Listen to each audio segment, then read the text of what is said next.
तो हम लोग ने क्लास अब यहाँ से स्टार्ट कर दी है। सबसे पहले बच्चों आप ये बताइए कि जैसे मैंने आपको कंटिन्यूटी पढ़ाई थी, तो आप कंटिन्यूटी में क्या लिखते थे? आप लिखते थे फॉर कंटिन्यूटी। ध्यान से देखिएगा, आराम से समझिएगा। फॉर कंटिन्यूटी आप कंटिन्यूटी के लिए लिखते थे कि limit x tending towards a f x is equal to f a. ये एक डिफाइनिंग रिलेशनशिप होता था कंटिन्यूटी के लिए, मतलब इसे हमें यूज करना पड़ता था। या इसको हम बच्चों इस तरह से भी लिखते थे कि limit x tending towards a minus f x is equal to limit x tending towards a plus f x is equal to f a. अगर मान लो फंक्शन अलग अलग डिफाइंड है, लेस देन ए पर ग्रेटर देन ए पर, तो हम कंटिन्यूटी में इस तरह से करते थे। या हम इसको इस तरह से भी लिख सकते हैं कि limit h tending towards zero f of a minus h। अब ध्यान से देखिए, हम लोग इस बात को इस तरह से भी लिखते थे कि limit h tending towards zero f of a minus h। क्यों? क्योंकि जो आपका x है वो a से छोटा है, ठीक है ना? तो कितना छोटा है? a minus x। तो मैंने x को किससे रिप्लेस कर दिया? a माइनस h से, ठीक है। इसको बच्चों आप इस तरह से भी लिखते थे, limit h tending towards zero f of a plus h is equal to f a. आप इस तरह से भी सॉल्व करते थे। तो बच्चों ये कंटिन्यूटी की डिफाइनिंग रिलेशनशिप है जिसको मैंने आपको जस्ट पिछले टर्म में बताया था, ठीक है। तो बच्चों इसमें आपको कोई कंफ्यूजन नहीं आना चाहिए, क्योंकि आप कंटिन्यूटी क्लियर कर चुके हैं, कंटिन्यूटी में आपको कोई डाउट नहीं आना चाहिए। लेकिन बच्चों अब हम जैसे ही डिफरेंशिएबिलिटी में आते हैं, तो डिफरेंशिएबिलिटी में क्या डिफाइनिंग रिलेशनशिप यूज करना होता है वो आपको समझना पड़ेगा, ठीक है। तो सबसे पहले आप डिफरेंशिएबिलिटी के बारे में लिखना स्टार्ट कर दीजिए, और सबसे पहले एक हाईलाइटेड पॉइंट लिख लीजिए कि if a function is differentiable, if a function is differentiable at a point, ठीक है, it is necessarily यानी कि 100% continuous at that point। तो बच्चों अगर कोई फंक्शन का डिफरेंशिएबल है किसी पॉइंट पे, तो वो 100% कंटिन्यूअस भी होगा उस पॉइंट पे, ठीक है। But the converse is not, but the converse is not necessarily true। तो बच्चों ये पॉइंट आपको समझ में आना चाहिए, कोई बहुत बड़ा पॉइंट नहीं लिखा है, आपने ये पहले भी पढ़ा होगा कि अगर कोई फंक्शन डिफरेंशिएबल होता है तो 100% कंटिन्यूअस होगा, लेकिन अगर वो कंटिन्यूअस है तो आप ये कह नहीं सकते कि वो डिफरेंशिएबल हो भी सकता है या नहीं भी हो सकता है, दोनों काम हो सकते हैं। लेकिन अगर डिफरेंशिएबल है तो 100% कंटिन्यूअस होगा, लेकिन अगर कंटिन्यूअस है तो आप ये नहीं कह सकते कि वो डिफरेंशिएबल होगा या नहीं होगा, ठीक है। अब बच्चों हम लोग आते हैं कि इसको डिफाइन कैसे करते हैं, इसके क्वेश्चन सॉल्व करने के लिए हम लोग यूज क्या करते हैं। तो सबसे पहले आप लिखेंगे late fx is differentiable, let fx is differentiable at x equal to c। ध्यान से देखिएगा, let fx is differentiable at x equal to c, then अब बच्चों यहां पे देखिएगा थोड़ा सा अंतर क्रिएट होता है। आप कंटिन्यूअस में क्या कहते थे? आप कहते थे limit x tending towards a fx is equal to fa। भाई कंटिन्यूटी की डिफाइनिंग रिलेशनशिप सबसे टॉप पे लिखी हुई है, ये मैंने आपकी स्क्रीन पर जस्ट अभी लगा दिया है। लेकिन यहां पर डिफरेंशिएबिलिटी की डिफाइनिंग रिलेशनशिप क्या है ये आपको पता होनी चाहिए। अगर वो आपको पता है तो उससे बाकी डेफिनेशन आप तुरंत बना ले जाएंगे। तो बाकी डेफिनेशंस बनाने के लिए सबसे पहले आप लिखेंगे कि limit x tending towards c fx minus fc upon x minus c exist finitely. तो बच्चों ये आपकी एक बेसिक डेफिनेशन है। सबसे पहले तो आपको ये पता होना चाहिए कि ये बेसिक डेफिनेशन क्या है डिफरेंशिएबिलिटी की।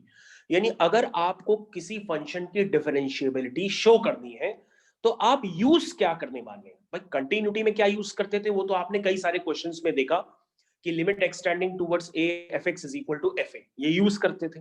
फिर एलएचएल आरएचएल लिमिट का कंसेप्ट लगा लेते थे जहां जहां अलग अलग फंक्शंस होते थे जरूरत के अनुसार। उसी तरीके से बच्चों डिफरेंशिएबिलिटी की बेसिक डेफिनेशन क्या है, this is limit x standing towards c f x minus f c upon x minus c. ये लिमिट एग्जिस्ट अगर करती है फाइनाइट, मतलब इसका कोई इनडिटर्मिनेट फॉर्म ना आ जाए, मतलब फाइनाइट होनी चाहिए, तो आपका फंक्शन क्या होगा, वो डिफरेंशिएबल होगा at point x equal to c पर। अब जो जैसे आपने देखा कि ये एग्जिस्ट करेगा तो आप यहां पर जैसे आपने कंटिन्यूटी में करते थे वैसे आप यहां पे भी कर सकते हो। आप क्या कहोगे कि भैया अगर ये लिमिट एग्जिस्ट करेगी तो 100% वो सी के पहले और सी के आगे, यही तो मतलब हुआ। यानी f x minus f c upon x minus c वो किसके इक्वल होगा, limit x tending towards c plus f x plus f c, sorry f x minus f c upon x minus c. तो बच्चों ये बात आपको समझ में आना चाहिए, जैसे आप लिमिट्स में लिख रहे थे कंटिन्यूटी में जाकर के, उसी तरीके से आप यहां पे भी लिख रहे हैं, कोई भी चेंज नहीं किया गया है। बस वहां पर क्या होता था, कंटिन्यूटी में आप कहते थे limit x tending towards c f x is equal to f a. यहां पर ये चीज एफ ए के इक्वल नहीं है, यहां पर जो limit x tending towards c f x है तो वो बड़ा सा एक फंक्शन है आपका, उसकी जगह आपको ये चीज नजर आ रही है। उसके बाद बच्चों वही एलएचएल आरएचएल का कंसेप्ट होता है, x tending towards c minus f x minus f c upon x minus c, किसके इक्वल होगा, limit x tending towards c plus f x minus f c upon x minus c. अब बच्चों इसके आगे का जब मैं स्टेप लिखता हूं तो आप लोगों को इस स्टेज पे डर लगने लगता है कि ये वाला फिर से वही बात आ गई एच वाली, लेकिन मैंने एच वाली बातें तो आपको सब क्लियर कर रखी हैं, तो आप उसको लगाने में पीछे क्यों हट जाते हो, आप लगाया करो। तो एच वाला कंसेप्ट अगर आपको लगाना पड़े तो आप कैसे लिखोगे, आप लिखोगे limit h tending towards zero f of, क्या लिखेंगे, सी माइनस एच। अब देखिए अब आपको समझ में आना चाहिए, भाई एक्स आपका क्या है, सी से छोटा है, कितना छोटा है, एच टाइम्स छोटा है, तो सी माइनस एच लिख दिया, लेकिन एच काफी छोटा है, तो एक्स हो गया सी माइनस एच। भाई जैसे आप लिमिट्स में नहीं कर रहे थे a minus h a plus h, वैसे आप यहां पे भी कर रहे हो, limit h tending towards zero, तो जहां पर एफ एक्स है आपका, उस एफ एक्स में एक्स को किससे रिप्लेस कर दो, सी माइनस एच से, माइनस एफ सी अपॉन, तो एक्स किससे रिप्लेस हो गया, c minus h minus c से।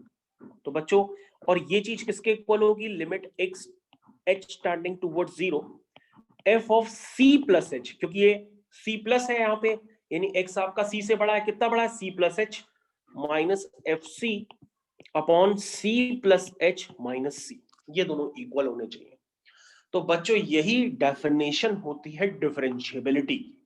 तो अगर आपने पिछले वाले टर्म को बहुत ध्यान से सुना होगा तो आपको यहाँ पे ये एच वाले कंसेप्ट में दिक्कत नहीं आ रही होगी, बस यहाँ पर आपका फंक्शन एक बड़ा सा है, वो है f x minus f c upon x minus c करके दिया है, उसी को आपको यूज करना है। लिमिट्स में था तो आपने लिमिट्स में यूज किया, यहाँ पर दूसरी चीज है तो आप उसको वो यूज करेंगे। तो बच्चों वैसे डिफरेंशिएबिलिटी का जो स्पेसिफिक क्वेश्चन होता है उसका वेटेज काफी कम है अभी आपके बोर्ड एग्जाम में, लेकिन आपको इतना पता होना चाहिए ताकि आपके सारे स्टेप्स सही हो, ताकि आपको 2 नंबर 100% मिल जाए, ठीक है ना। और बच्चों डिफरेंशिएबिलिटी का मतलब यही नहीं है कि आप डिफरेंशिएबिलिटी ही पढ़ते हैं, डिफरेंशिएबिलिटी का मतलब आपको डिफरेंशिएबिलिटी के साथ साथ डिफरेंशिएशन भी करनी पड़ती है इस चैप्टर में, क्योंकि आपके चैप्टर का नाम है कंटिन्यूटी एंड डिफरेंशिएबिलिटी। कंटिन्यूटी आपने की थी, लेकिन डिफरेंशिएबिलिटी में डिफरेंशिएबिलिटी के अलावा उससे ज्यादा वेटेज होता है डिफरेंशिएशन का, तो आपको डिफरेंशिएशन इसमें मेन करनी होती है, काफी ज्यादा करनी होती है, जैसे पैरामीट्रिक फॉर्म ऑफ डिफरेंशिएशन वगैरह सब। और जैसा कि बच्चों मैंने आपको वीडियो में पहले ही डिस्कस करके बता दिया है कि आपके लिमिट्स एंड कंटिन्यूटी में जो रोल्स थ्योरम है और लैग्रांजेस मीन वैल्यू थ्योरम है वो इस बार आपके सिलेबस में नहीं है, ठीक है ना। तो आप अपने इस चैप्टर से रोल्स थ्योरम और लैग्रांजेस मीन वैल्यू थ्योरम जो भी आता है उसको आप नहीं पढ़ेंगे, ठीक है ना, बाकी सब आपको पढ़ना है।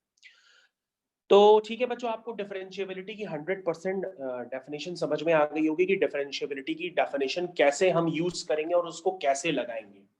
अब बच्चों हम लोग कुछ क्वेश्चंस करके देखते हैं, तो उससे ज्यादा कंसेप्ट क्लियर होगा। क्वेश्चन कुछ मैं इस तरह से लूंगा कि आपको समझ में ज्यादा आ जाए। तो सबसे पहले बच्चों हम लोग नेक्स्ट पेज पे चलते हैं और क्वेश्चन को स्टार्ट करते हैं। तो next question on your page. तो बच्चों क्वेश्चन है आपका, बहुत ही इजी क्वेश्चन अभी हम लिखते हैं। Show that fx is equal to mod x is not differentiable at x equal to 0। तो बच्चों देखो, अब ये तो सभी बच्चे जानते हैं कि वो डिफरेंशिएबल नहीं है, लेकिन आप अपने स्टेप्स में इसको दिखाएंगे कैसे। सबसे पहले तो आपको ये कंफ्यूजन होगा कि सर यहाँ पे फंक्शन अलग अलग तो डिफाइन किया नहीं गया है, ना ही यहाँ पे 0 माइनस पे लिखा गया है, ना यहाँ पे 0 प्लस पे लिखा गया है, यहाँ पे तो fx is equal to mod x लिखा है सिर्फ। तो हमने कहा बेटा ये आपकी चॉइस है। अब आप लिमिट्स की तरह सोच सकते हो, या तो फंक्शन को आप अलग अलग डिफाइन कर लो कि fx is equal to x है जब x ग्रेटर और इक्वल टू 0 है, और fx is equal to minus x है जब x लेस देन 0 है। अगर आप इसको यूज करोगे तो भी क्वेश्चन हो जाएगा, और अगर आप इसको यूज ना करके h वाला कंसेप्ट लगाओगे तो भी हो जाएगा। अब ये आपके ऊपर है, आप किससे करना चाहो। सबसे पहले हम डिफरेंशिएबिलिटी की डेफिनेशन लिखते हैं। तो सबसे पहले हम क्या लिखेंगे कि limit x tending towards c, और c की जगह क्या है 0, fx माइनस fc, c की जगह क्या है 0 अपॉन x माइनस c की जगह क्या है 0। देखो तो ये जो ये लिमिट क्या एग्जिस्ट करनी चाहिए, ये लिमिट फाइनाइट होनी चाहिए, है ना। यानी आप क्या लिखेंगे, इसका मतलब आप लिखेंगे कि limit x tending towards 0 minus fx minus fc। जी बताइए क्या कह रहे हैं, fx minus fc upon x minus c is equal to, ये किसके बराबर होना चाहिए, limit x tending towards 0 plus fx minus fc, c की जगह क्या है 0 अपॉन x माइनस c। तो बच्चों ये डेफिनेशन आपको बिगिनिंग लेवल पे समझ में आने चाहिए कि सर कुछ भी नहीं कर रहे हैं, बिल्कुल वैसा ही काम कर रहे हैं जैसा कि लिमिट्स में बताया था कंटिन्यूटी में।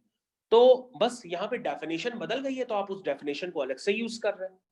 अब आप बच्चों अगर आपने फंक्शन को अलग अलग डिफाइन कर रखा है तो आप उस तरीके से कर लीजिए, लेकिन अगर आपने अलग अलग डिफाइन नहीं कर रखा है तो आप h के टर्म्स में कर लीजिए। तो बच्चों हम लोग यहाँ पे अलग अलग तो डिफाइन किया नहीं है, तो मैं h के टर्म्स में कर लेता हूं। तो कैसे डिफाइन करूंगा, लिखूंगा लिमिट h टेंडिंग टुवर्ड्स 0। तो यहाँ क्या होगा c माइनस h, तो c की जगह क्या है 0 minus h minus f0 upon 0 minus h minus 0, ठीक है।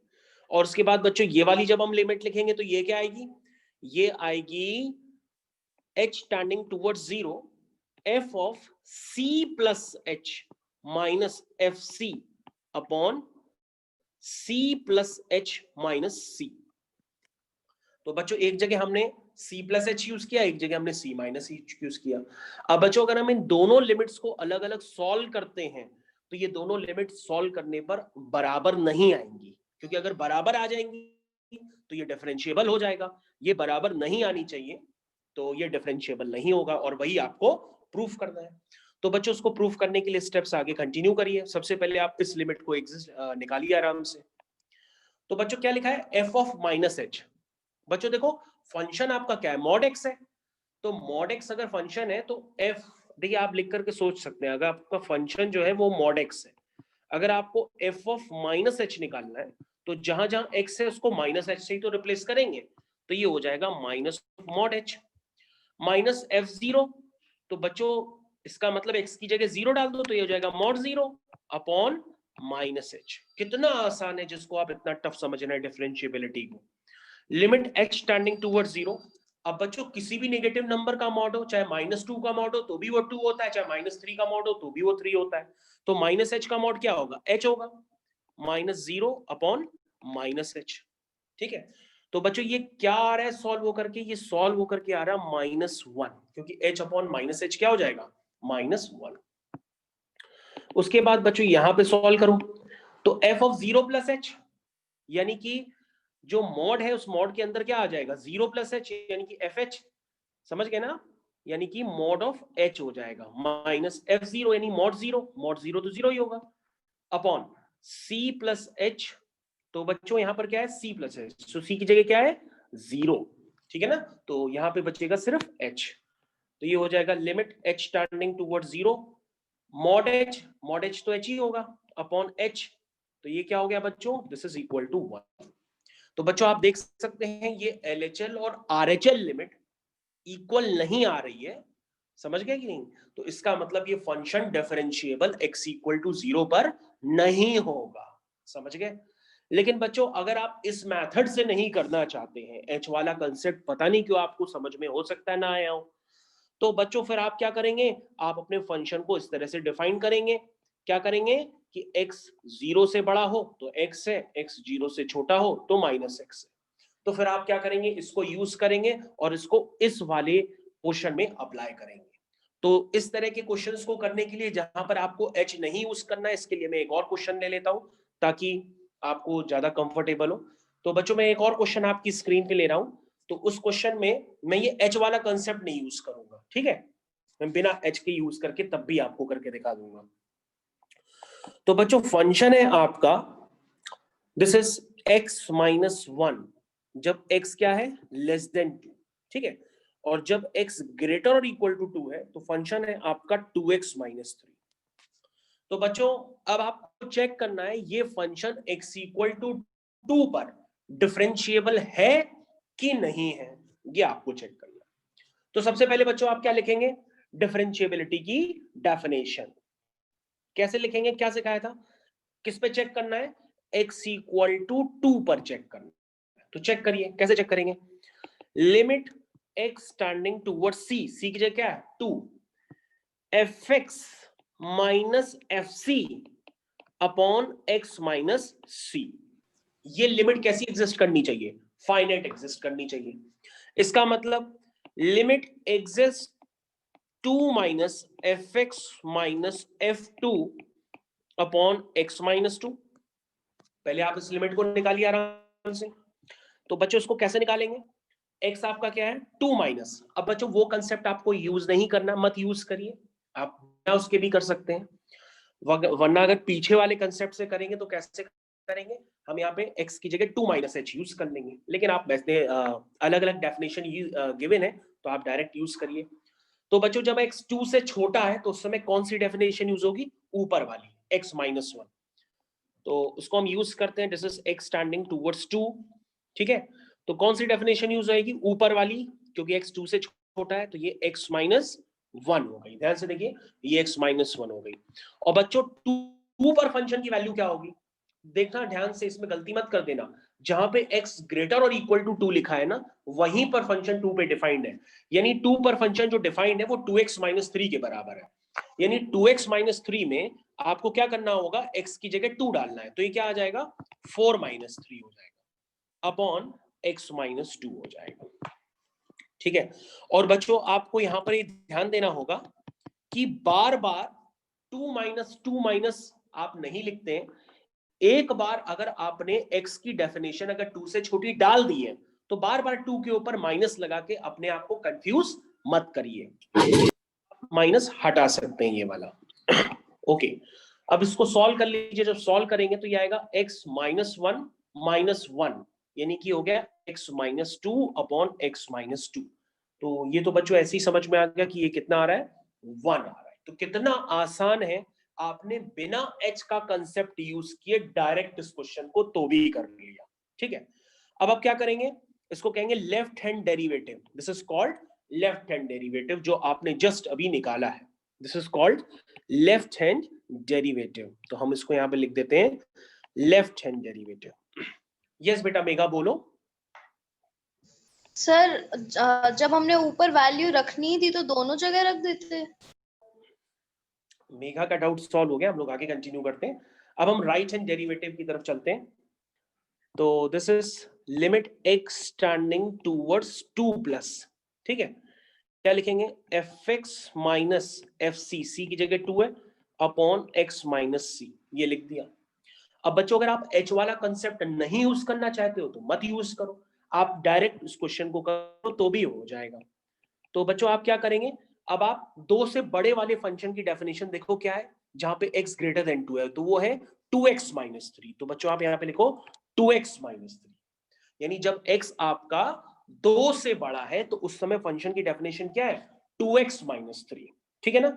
तो मैंने को बच्चों यहां पे fx की वैल्यू लिखनी है, मतलब f2 की वैल्यू तो मैं आगे लिखूंगा ना, जहां पे f2 मेरे को बोला जाएगा, मैं अपने मन से f2 थोड़ा ना लिख दूंगा, मतलब अभी मेरे को fx लिखना है, और fx कौन सा लिखना है, जो वो 2 से बड़ा हो, तो 2 से बड़ा वाला fx तो मैं fx ही लिखूंगा ना, मैं हर जगह 2 नहीं डालूंगा। अब आप समझ गए होंगे बहुत अच्छी तरीके से। अब आप f2 को निकालना है, तो f2 तो वहीं आप 2 वैल्यू निकालोगे जो मैंने आपको बताया था, यानी fx is equal to 2x minus 3, x equal to 2 पे डिफाइंड है, तभी हम वहां से f2 निकालेंगे, तो वो अगेन कितना आएगा, वो आएगा 4 माइनस 3 अपॉन x माइनस 2। तो बच्चों देख सकते हैं आप, काफी आसान है। तो अब आप जब मैंने बच्चों यहाँ पे एक और कंफ्यूजन मत क्रिएट करिएगा, अगर आप दो से बड़े फंक्शन को डिफाइन कर चुके हैं, उसकी वैल्यू पुट कर चुके हैं fx की 2x माइनस 3, तो आप बार बार x टेंडिंग टूवर्ड्स 2 में उसके ऊपर प्लस लगाने की बार बार आपको नीड नहीं होती। अगर आप लगाएंगे तो आप कहीं दोबारा कंफ्यूज ना हो जाए, आप दोबारा ना डाल बैठे कुछ और। इसलिए अगर आप वैल्यू पुट कर चुके हैं फंक्शन की 2 से बड़े पे 2x माइनस 3, तो उसके बाद आपको बार बार लिखने की जरूरत नहीं होती है, ठीक है। हाँ, लेकिन अगर आपकी आदत है तो फिर भाई आप लिखते रहो, लेकिन लिखने की नीड नहीं होती है। चलिए, तो 2x माइनस 3, तो ये होता है 2x माइनस 4, इसको सॉल्व कर लो, ये 2x माइनस 4 आ रहा अपॉन x माइनस 2, ये आ गया। तो बच्चों अगर आप इसको सॉल्व करेंगे तो ये वैल्यू 2 निकल के आ रही है। इसका मतलब आप चेक कर लो कि आपका जो लेफ्ट हैंड डेरिवेटिव है वो राइट हैंड डेरिवेटिव के बराबर नहीं आया है। इसका मतलब ये फंक्शन आपका क्या है, ये फंक्शन आपका डिफरेंशिएबल नहीं है। तो बच्चों क्वेश्चन बेहद आसान है, बस आपको डिफाइनिंग रिलेशनशिप पता होने चाहिए जो मैंने आपको फर्स्ट पेज पे बताए थे।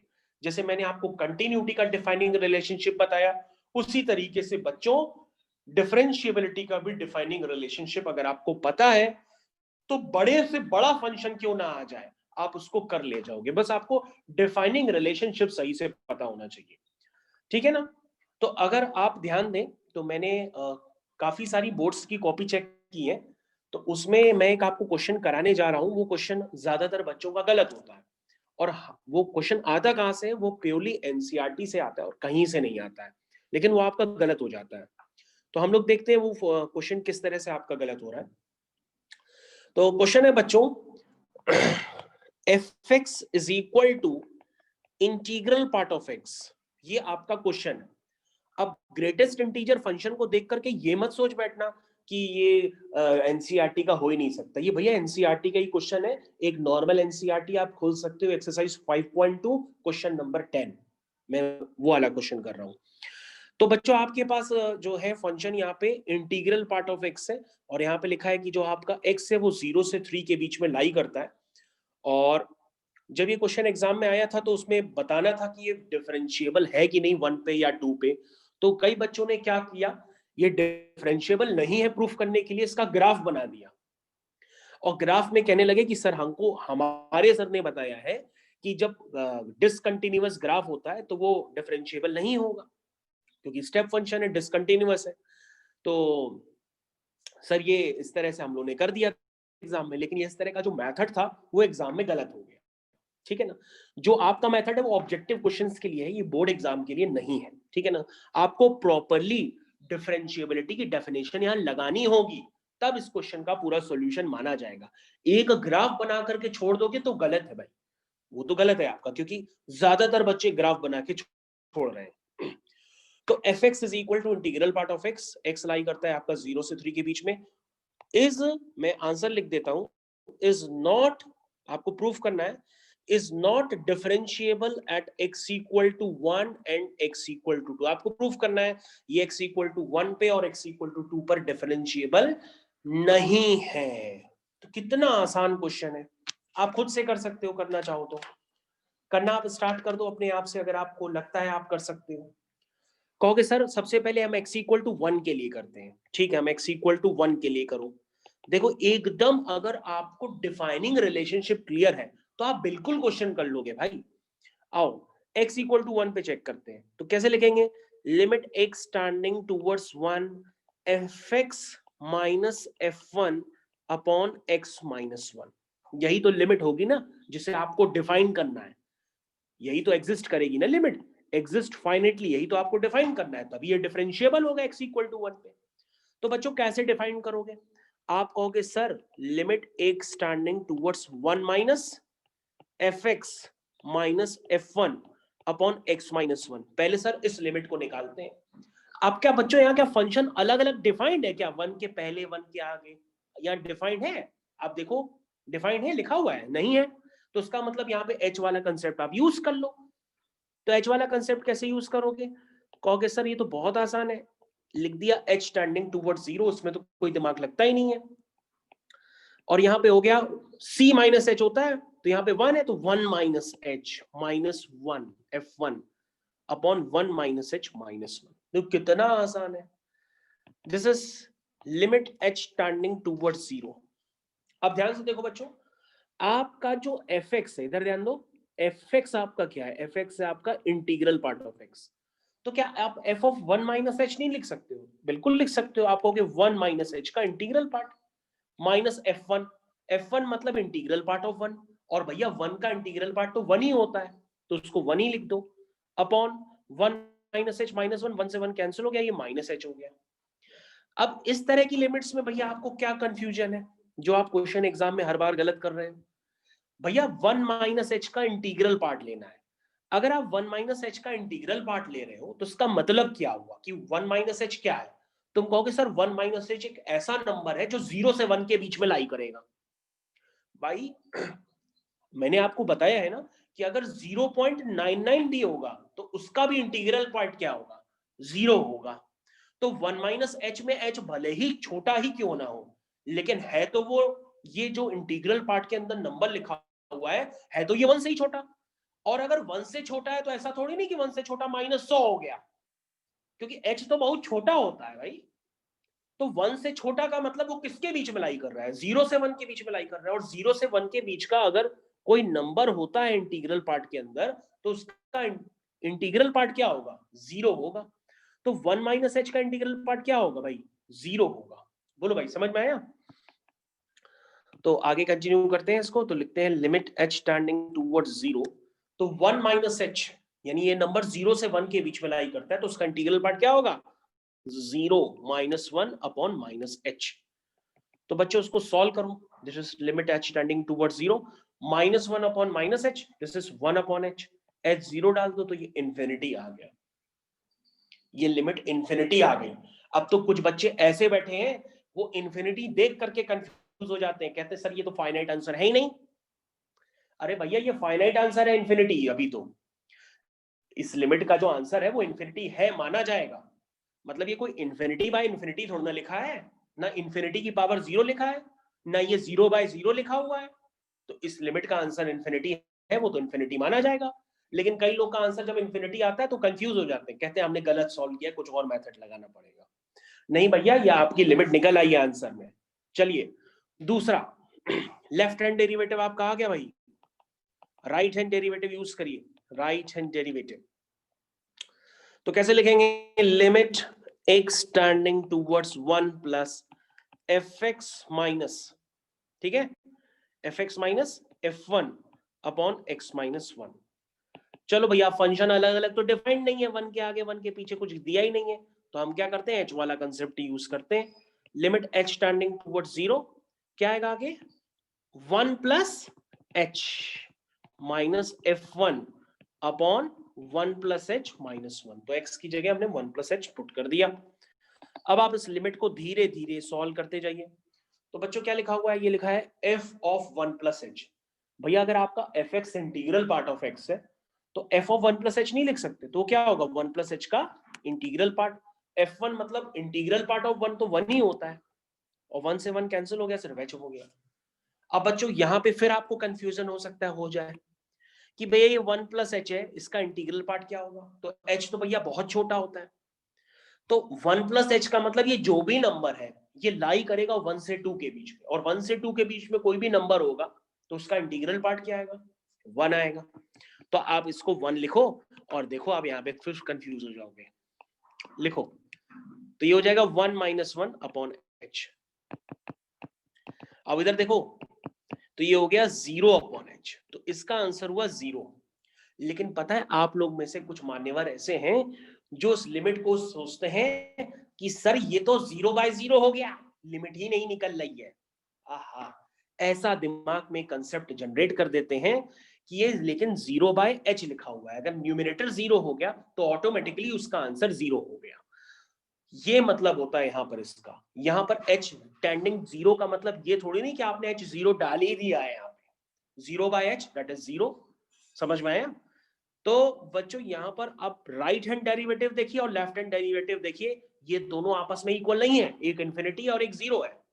इसका मतलब ये फंक्शन x इक्वल टू 1 पे डिफरेंशिएबल नहीं है। और ध्यान रखिएगा, गलती से भी इस क्वेश्चन को बोर्ड एग्जाम में ग्राफ बना के मत कर दीजिएगा, गलत हो जाएगा। ठीक है, जैसे बताया है वैसे ही करिएगा। ओके,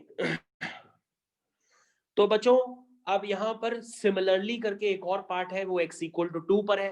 तो जैसे हमने x इक्वल टू 1 के लिए सिखाया है, आप x इक्वल टू 2 के लिए भी कर सकते हैं, है ना? जैसे उसमें दिक्कत कहां आएगी कि 2 माइनस एच का इंटीग्रल पार्ट आएगा। अब 2 माइनस एच का इंटीग्रल पार्ट का मतलब क्या हुआ कि इंटीग्रल पार्ट के अंदर एक ऐसा नंबर है जो 1 से 2 के बीच मलाई करेगा, और 1 से 2 के बीच में कोई भी नंबर होगा तो उसका इंटीग्रल पार्ट 1 हो जाएगा। तो 2 माइनस एच को आप 1 से रिप्लेस कर दीजिएगा, और जो 2 प्लस एच का इंटीग्रल पार्ट होगा वो तो 2 ही होगा, क्योंकि वो 2 से 3 के बीच मलाई करेगा। ठीक है, समझ में आ गया?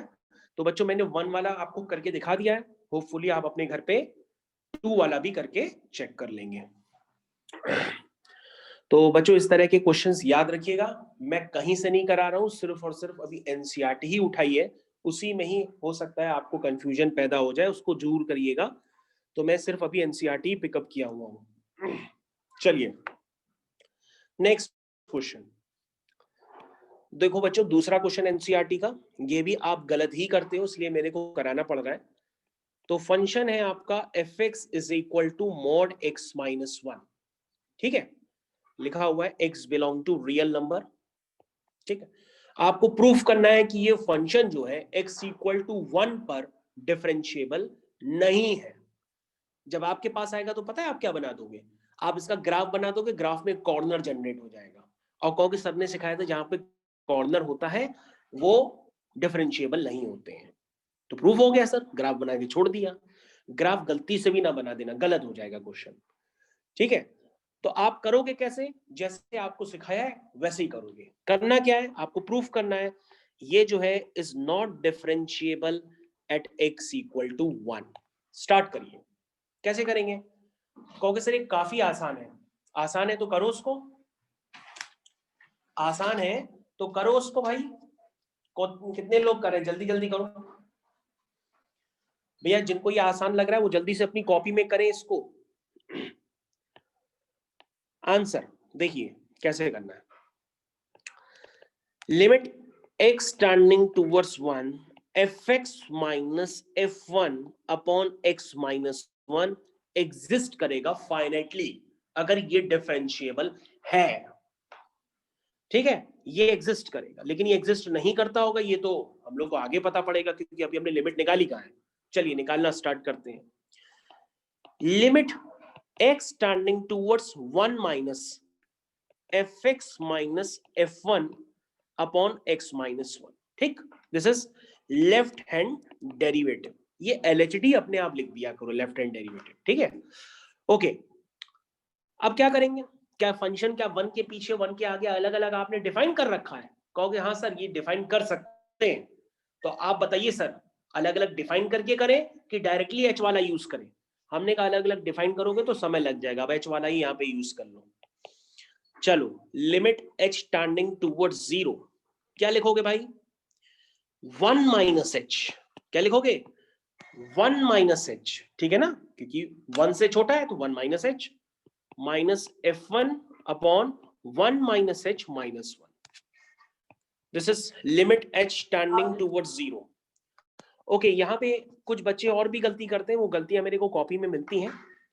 कुछ बच्चे यहाँ क्या लिखते हैं कि एच टेंडिंग जो मैंने 0 लिखा है ना, उस 0 के ऊपर भी माइनस लेकर के चलते हैं.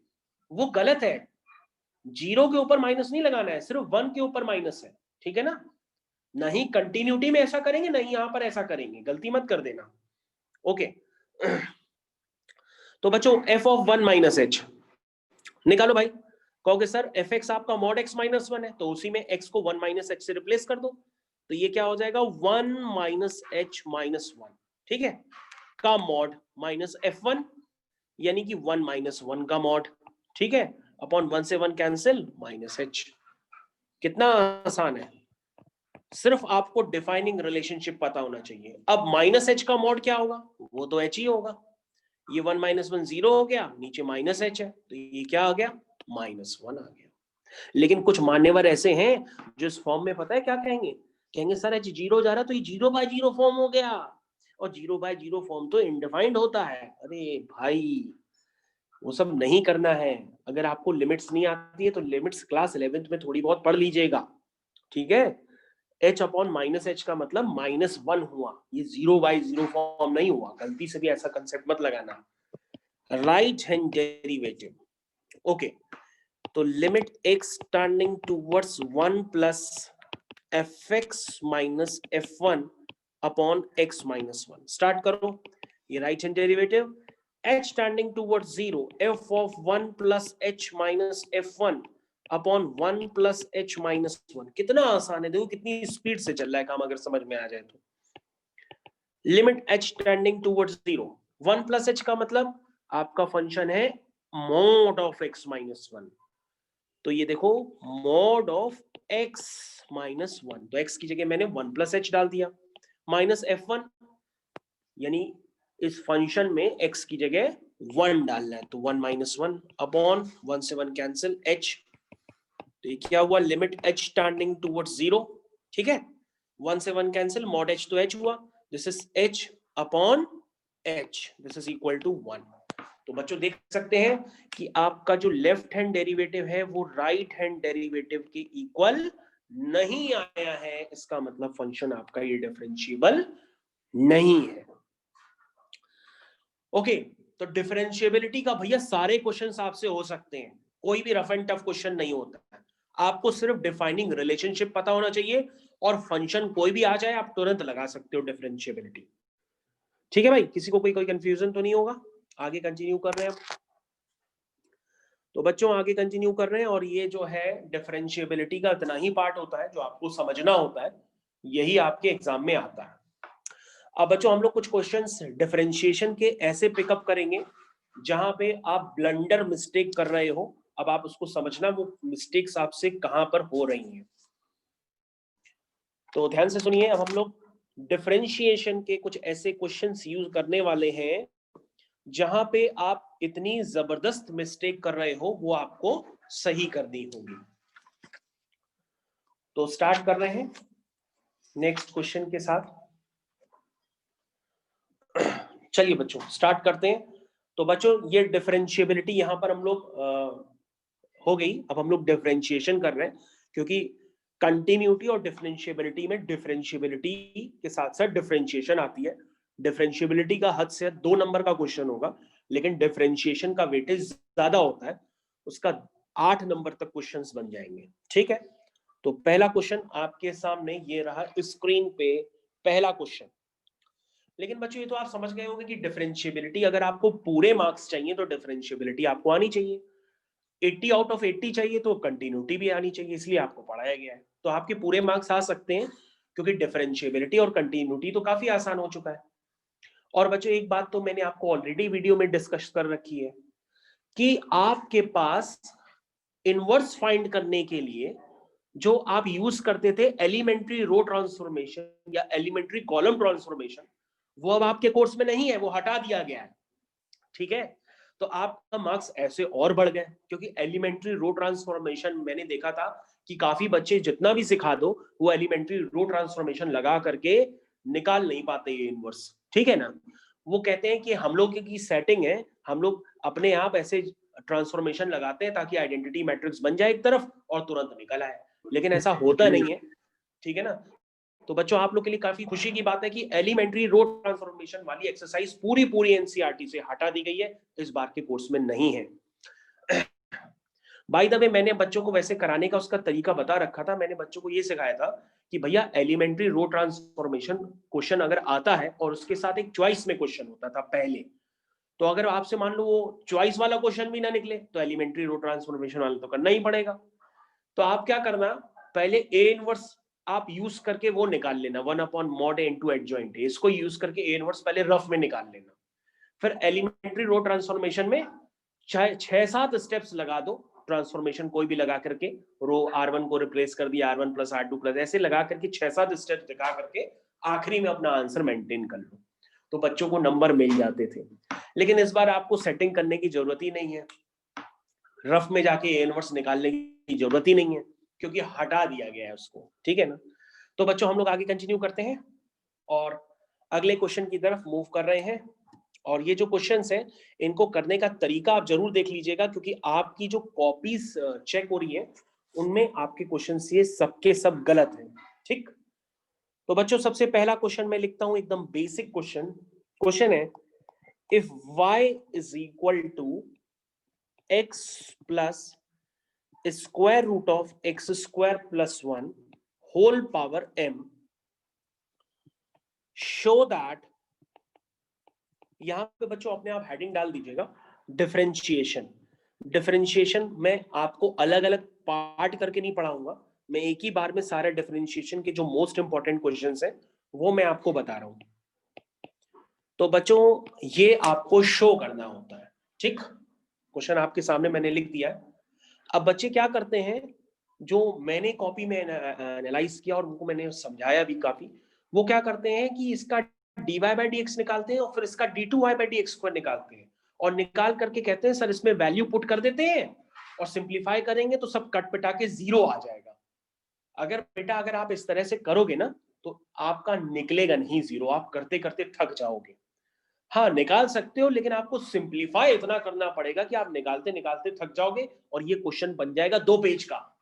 और जहां आपने 2 पेज का क्वेश्चन बना दिया इसको, वो चेक करने वाला टीचर समझ गया कि आपको क्वेश्चन आता नहीं है, ठीक है ना। तो इस तरह से कभी भी नहीं करते हैं कि आप पहले dy बाई डी एक्स निकालो फिर d2y by d x square उसी का निकाले चले जाओ, ऐसा कुछ नहीं करते, ना ही वैल्यू पुट करते हैं। हम यहाँ पर इस तरह के क्वेश्चंस कम से कम 5-6 करा देंगे और कराने के बाद आपको समझ में आ जाएगा कि इस तरह के क्वेश्चंस करने कैसे। सबसे पहले बच्चों आप लिखिए y is equal to x plus square root of x square plus 1 whole power m। उसके बाद बच्चों डिफरेंशिएट करिए सबसे पहले, तो क्या आएगा y1। अच्छा चेन रूल तो सबको आता होगा, आप लोग इतने बड़े हो चुके हो कि चेन रूल मैं क्या सिखाऊंगा। ओके तो मैं चेन रूल लगा देता हूं, u की पावर m का mu m माइनस 1, ये तो सबको पता होगा भाई। अगर किसी को ये भी डिफरेंशिएशन नहीं आता है तो वो मेरे को बता देता है, और जिसको u माना था उसका हम फिर से डिफरेंशिएशन करेंगे। जिसको डिफरेंशिएशन अभी तक ना आता हो वो मेरे को इंडिकेट कर दे, तो वो भी मैं आपको सिखा सकता हूँ डिफरेंशिएशन। लेकिन डिफरेंशिएशन आनी चाहिए, वैसे आपको नहीं आती है तो बता देना, वो भी सिखा देंगे। ओके तो बच्चों ये क्या हो गया, ये हो गया 1 प्लस रूट एक्स का डिफरेंशिएशन होता है 1/2 रूट यू, ठीक है। और एक्स स्क्वायर प्लस 1 का क्या हो जाएगा, 2x हो जाएगा, 2x। तो यहां तक सारे स्टेप्स क्लियर है। तो y1 is equal to m times this is x plus square root of x square plus 1 whole power m minus 1। बच्चे 2 से 2 कैंसिल हो गया, अगर आप इसका एलसीएम लेंगे इस ब्रैकेट का तो वापस हूबहू यही ब्रैकेट क्रिएट हो जाता है, ठीक है। Whole divided by this is whole divided by root of x square plus 1, ठीक है। अब बच्चों बेस सेम होता है तो पावर ऐड हो जाती है, तो ये y इज इक्वल टू हो जाएगा m टाइम्स m-1 + 1। ध्यान दो बच्चों, m-1 + 1 यानी इसकी पावर में क्या बचेगा, इसकी पावर में बचेगा सिर्फ m whole divide bye x² + 1। अब बच्चे क्या करते हैं, खुशी खुशी कहते हैं सर डिफरेंशिएशन y1 आ गया, अब इसका y2 निकालते हैं। ऐसा कभी मत करना। अब सुनो करना क्या होता है, हम क्वेश्चन को क्या करते हैं, जो प्रूफ करना होता है उसको डायरेक्टली अपीयर कराते हैं। डायरेक्टली अपीयर कराने की पहचान ये होती है कि जब आप y1 निकालोगे ना, यानी dy/dx निकालोगे, तो उसके डिनोमिनेटर में याद देखना, डिनोमिनेटर अगर उसका कभी भी जनरेट हो जाए तो आप उस डिनोमिनेटर को क्रॉस मल्टीप्लाई करके उस तरफ ले जाना। डिनोमिनेटर कभी भी जनरेट हो जाए तो डिनोमिनेटर को क्रॉस मल्टीप्लाई करके उस तरफ ले जाना। और बच्चों ये जो y होता है ये वापस अपीयर हो जाएगा। देखो y क्या था, x + x² + 1 whole power m। ये बच्चों y हो गया। ठीक, अब देखो बच्चों क्वेश्चन रिड्यूस हो गया। ठीक है, अब क्वेश्चन को अगर आपको और जल्दी करना हो तो भैया क्या करते हैं, दोनों तरफ स्क्वायरिंग करेंगे तो स्क्वायर रूट हट जाएगा, ये हो जाएगा m² y²। अब बच्चों इसको दोबारा डिफरेंशिएट कर दो, आंसर आपका बहुत तेजी से निकल के आ जाएगा। हाँ, आपको डिफरेंशिएशन लेकिन आनी चाहिए। ये सब तो ये मान के कर रहा हूं कि भैया डिफरेंशिएशन आती है। अभी भी कुछ बच्चों को अगर डिफरेंशिएशन नहीं आती तो मेरे को बता देना। ओके, तो सबसे पहले कैसे करते हैं बच्चों, ये प्रोडक्ट रूल है डिफरेंशिएशन का, दो फंक्शंस का प्रोडक्ट है। कैसे करेंगे, x² + 1 का करेंगे तो 2x हो जाएगा, y1² का करेंगे नहीं, ठीक है, प्लस y1² का करेंगे तो 2y1 हो जाएगा, y1 का y2 हो जाएगा।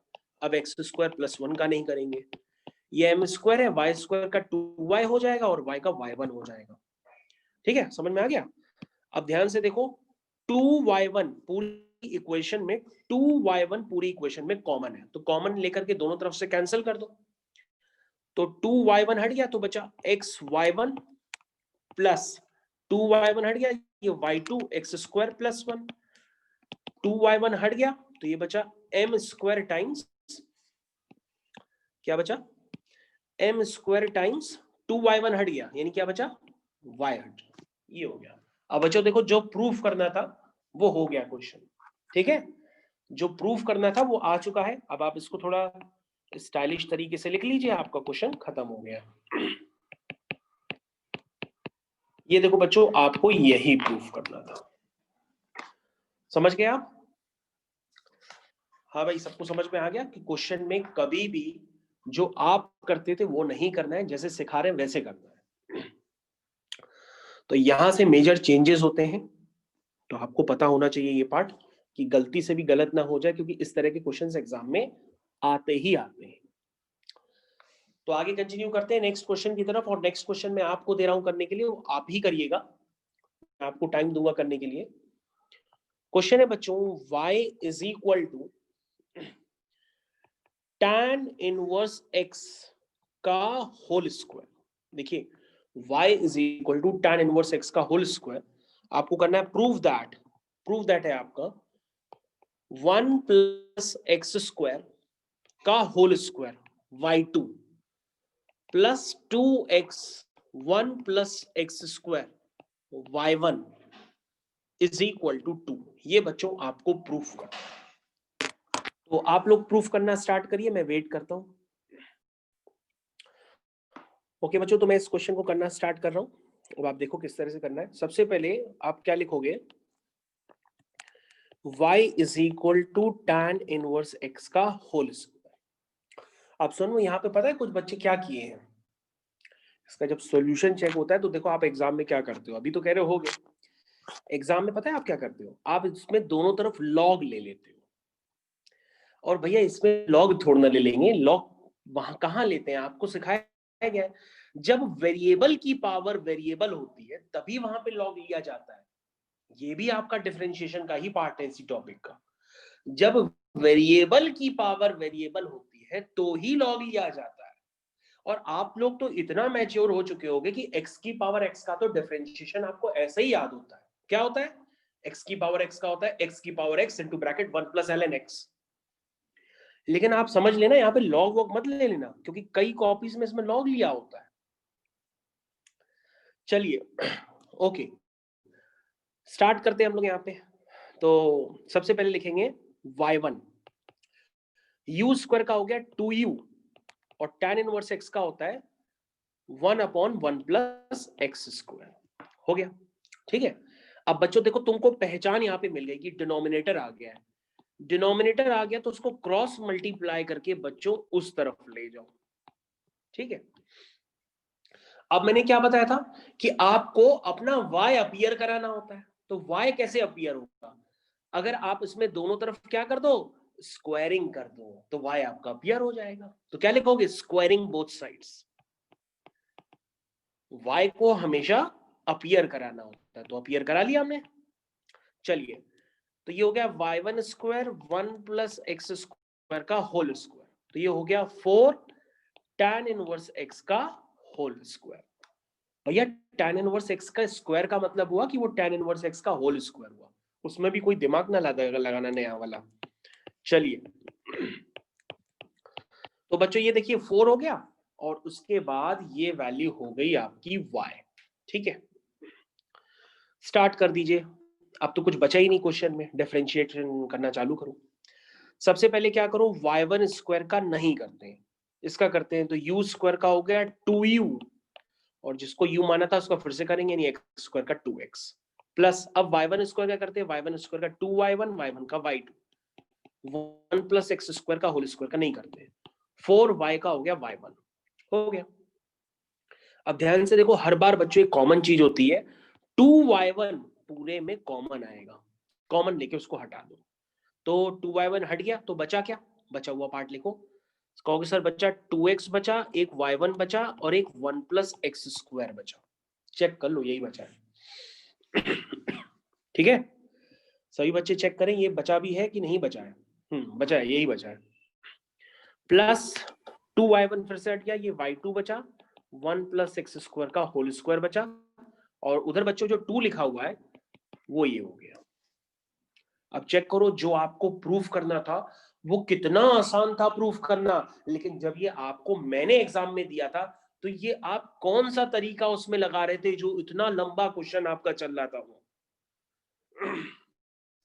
तो अब आपको ध्यान देना होगा, इस तरह की गलतियां नहीं करनी है। चलिए अगला क्वेश्चन, अगला क्वेश्चन आपकी स्क्रीन पे ये रहा, बताइए बेटा सारांश। इस क्वेश्चन में स्क्वायरिंग के सीधा डिफरेंशिएट नहीं कर सकते थे? Yes sir. क्या कह रहे हो बेटा, कहाँ पे? स्क्वायरिंग जहाँ पे आपने करी है हाँ, वहां पे सीधा डिफरेंशिएट एक और बार कर देते हैं। ओके, तो नेक्स्ट क्वेश्चन आपकी स्क्रीन पे फिर से दे रहा हूं। नेक्स्ट क्वेश्चन ये रहा, y is equal to e की power a cos inverse x, ठीक है, ये है, ठीक है। अब आपको रिलेशन निकालना है कि क्या आएगा। 4 ऑब्जेक्टिव, भाई ऑब्जेक्टिव क्वेश्चन है तो उसमें 4 पार्ट दिए, अब आपको प्रूफ करना है कौन सा पार्ट आएगा, ठीक है ना। तो अब आप सोचो इसका आंसर क्या आएगा। तो कहोगे सर अगर कुछ नहीं पता है तो सबसे पहले हम वैसे ही करेंगे, क्या कहते हैं, सबसे पहले y1 निकालेंगे। तो y1 क्या आएगा, e की पावर u का e की पावर u, और जिसको u माना था उसका फिर से करेंगे, तो ये हो जाएगा a cos इनवर्स x का होता है -1/√1 माइनस एक्स स्क्वायर, ठीक है। यही होता है cos इनवर्स x का, कुछ और तो नहीं होता है ना, वो तो बता देना। This is -1/√1 minus x square, ठीक। चलिए उसके बाद डिनोमिनेटर आ गया है, डिनोमिनेटर आ गया तो उसको क्रॉस मल्टीप्लाई करके आप इधर ले जाओ, ठीक है। तो ये हो गया -a e की power a cos inverse x, ध्यान से देखो, -a e की power a cos inverse x। तो बच्चों देखो यहाँ पे तो डायरेक्टली y अपीयर हो गया, कोई तो यहाँ पे मेहनत ही नहीं करनी पड़ी। तो यानी हो गया y1 minus x square is equal to -a y, ठीक।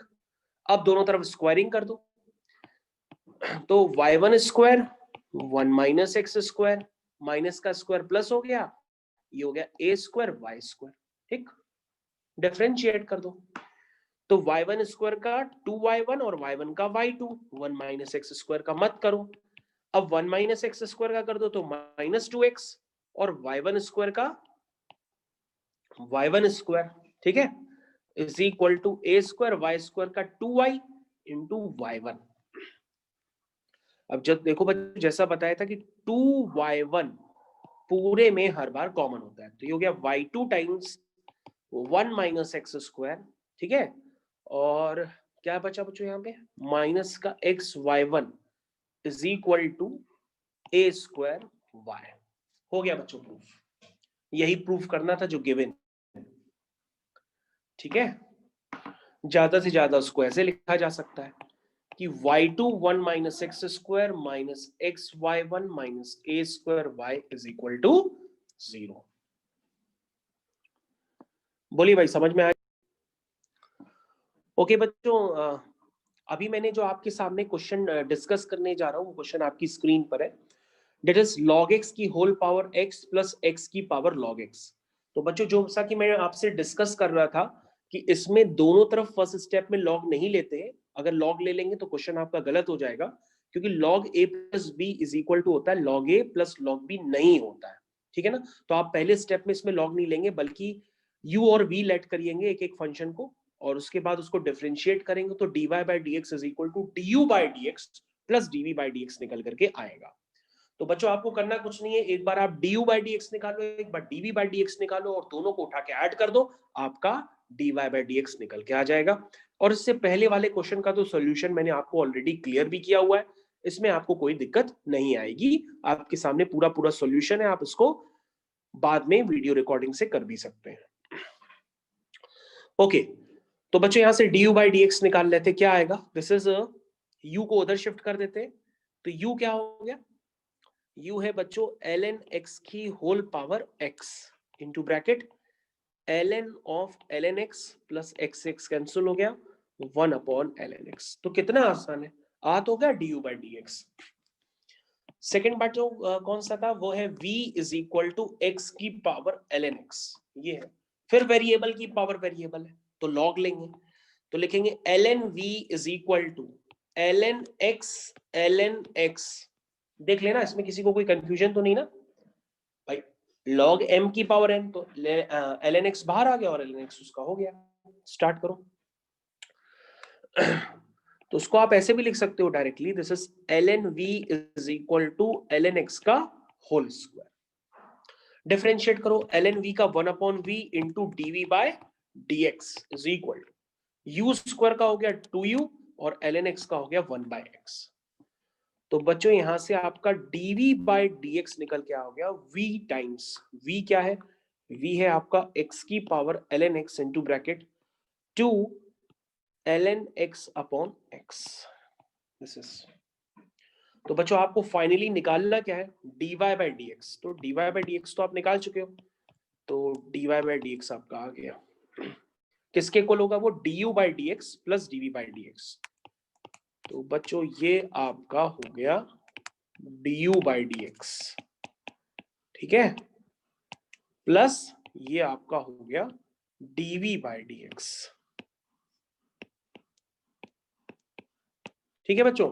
इस तरह से एग्जाम में करना होता है, तो जाकर के आपको नंबर मिल जाएंगे। ओके ठीक है, अगला क्वेश्चन, नेक्स्ट क्वेश्चन की तरफ भी हम लोग मूव करने जा रहे हैं। तो next question on your screen. तो बच्चों हम लोग अगले क्वेश्चन की तरफ अब मूव कर रहे हैं, next question on your screen. अगला क्वेश्चन है बच्चों, इफ x की power y is equal to y की power x, find dy by dx। तो बच्चों ये क्वेश्चन आप खुद से भी कर सकते हैं, इस क्वेश्चन को आप खुद से भी कर सकते हैं, मेरी कोई जरूरत नहीं पड़ेगी। ये तो आपको डायरेक्टली समझ में आ रहा है कि यहाँ पे ln ले सकते हैं, तो आप ln लेकर के क्वेश्चन को करना स्टार्ट कर दीजिए, ठीक है, स्टार्ट करिए। तो आंसर दिस इज, अगर हम ln ले लेंगे तो ये हो जाएगा ln x की power y is equal to ln y की पावर x। लॉग की प्रॉपर्टी यूज करिए, तो y ln x is equal to x ln y। Differentiate करिए, y ln x का 1 by x plus ln x y का dy by dx, ठीक है। Is equal to x l n y का 1/y, y का dy by d x plus l n y और x का हो गया 1। ठीक है, अब dy बाई डी एक्स के टर्म्स आप कलेक्ट करिए, तो dy बाई डी एक्स के बच्चों टर्म्स कलेक्ट करके होंगे आएंगे ln x minus x upon y। ठीक है, is equal to ln y minus y by x। ठीक है, तो बच्चों अब आप dy बाई डी एक्स निकाल सकते हैं, इसमें आपको कोई भी परेशानी नहीं आएगी। This is y ln x minus x upon y is equal to x ln y minus y upon x। ठीक है, तो बच्चों आपका finally dy by d x निकल के आ गया। This is y by x times bracket x ln y minus y whole divide by y ln x minus x। This is the answer. तो सभी बच्चे अपने आंसर को एकदम तसल्ली से चेक कर लें, कोई दिक्कत है तो अभी भी पूछ लें, वरना हम लोग अगले क्वेश्चन की तरफ भी अब बढ़ रहे हैं जल्दी ही।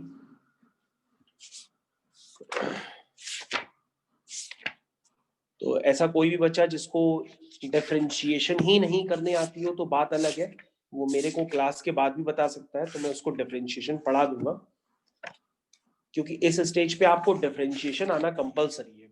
और डिफरेंशिएशन ही नहीं आती होगी तो सारी कहानी बेकार हो जाएगी फिर तो डिफरेंशिएशन मस्ट कंपलसरी है आपको बच्चों आना। तो हम लोग आगे कंटिन्यू कर रहे हैं बच्चों अगले क्वेश्चन की तरफ।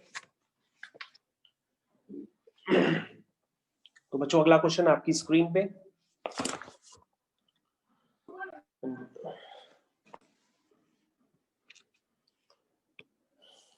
तो बच्चों अगला क्वेश्चन रेडी हो जाइए। क्वेश्चन है आपको डिफरेंशिएट करना है y is equal to cot inverse bracket square root of 1 plus sine x plus square root of 1 minus sine x whole divided bye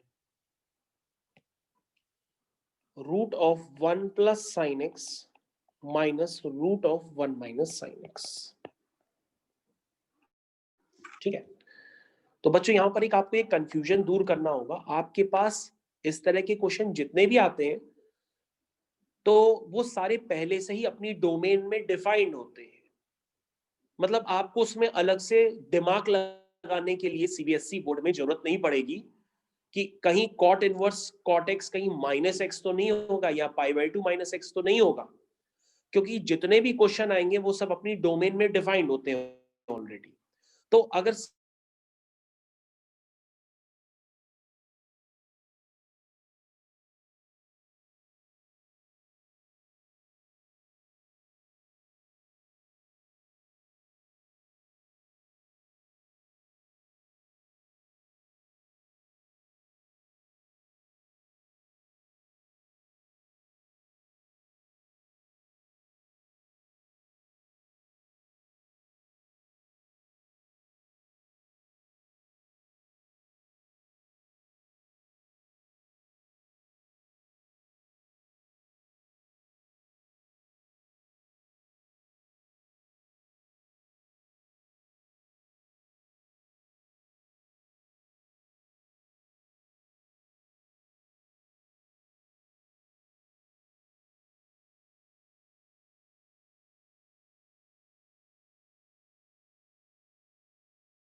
तो बच्चों ये जो आपके सामने क्वेश्चन मैं आपसे डिस्कस कर रहा था, इसमें आपको स्पेशली याद रखना होगा कि हमेशा कोई भी इंटरवल दिया हो या न दिया हो, स्क्वायर रूट के अंदर आपको हमेशा cos x minus sine x का होल स्क्वायर लिखना है।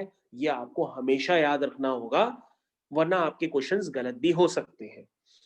अगर आप इस कंसेप्ट को याद रखेंगे, धीरे धीरे लगाते रहिए, आपका क्वेश्चन सॉल्व हो जाएगा। और मैंने आपको तो उसका रीजन भी बता दिया, जबकि रीजन आपको एग्जाम में लिखना भी नहीं है, ना ये ग्राफ बनाना है। उनको तो सिर्फ अपने आंसर से मतलब है कि x/2 आया कि नहीं आया, और गलती से भी अगर आपने ये ऊपर वाले चेंजेस कर दिए फिर x/2 नहीं आ पाएगा। तो आपको ये बात ध्यान रखनी होगी कि cos x minus sine x का होल स्क्वायर लिखते हैं, क्योंकि 0 से π/4 में cos x की वैल्यू साइन एक्स से बड़ी होती है। ये बात आपको ध्यान देना होगा। और यहाँ पे x की जगह x/2 है, तो x/2 0 से π/4 के बीच में लाई कर रहा है, तो cos x/2 minus sign x/2 भी क्या होगा, वो भी 0 से बड़ा होगा। और अगर आपको ये वैसे क्लियर नहीं है इतना अच्छा ग्राफ, तो मैं आपको ग्राफ से दिखा देता हूँ। ये देखिए, ये साइन एक्स की ग्राफ की वैल्यू उस पॉइंट पे देखिए, और देखिए उसी पॉइंट पे cos x की वैल्यू वो ऊपर की तरफ है।